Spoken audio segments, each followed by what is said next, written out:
अस्सलाम वालेकुम। हर बंदे दी अपनी एक लहर होंदी है, एक समझ होंदी है, एक बूझ होंदी है।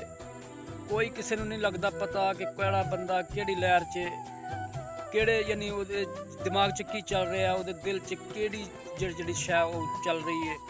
ਇਹ ਰੱਬ ਜਾਣਦਾ क्योंकि रब इल्म गैब जानने वाला है। तो इस तरह जनाब ना चेहरा जड़ा ना अल्लाह ने बनाया कायना बंदे का, लेकिन इस तो कुछ पता लगता बंदे का कि खुश है या गमगीन है, जनाब अज परेशान है।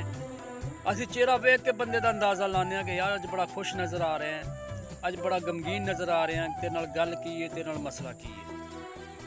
यह जो चेहरा है रब ने जनाब बंदे का चेहरा ये तो जनाब बंदे नूं आईना बनाया, हर बंदा इत्थों बंदे नूं पछाण लैंदा। यह भी बड़ी गल है, यह रब की बड़ी करम नवाजी है कि चलो बिगर दस्सिया कई लोगों नूं पता लग जाता है, अगले दे दुख का उहदी परेशानी का पता लग जाता है कि बंदा परेशान है या ये बंदा खुश है।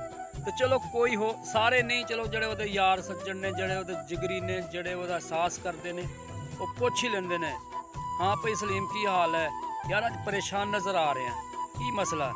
वो चलो पुछदा तो अपना मसला शेयर करता, जो शेयर करता वो जोड़े दुख ने वो जोड़े ना वो वंडे जाते हैं, वो दुख जोड़ा वो अद्धा हो जाता है, वो घट जाता है। तो खुशी होंगी है तो वह दसदा यार अज बड़ा खुश नज़र आ रहे हो, आंदा ये खुशी है। तो जो खुशी दसदा तो वो खुशी जी है वो जो दसदा वो डबल हो जाती है।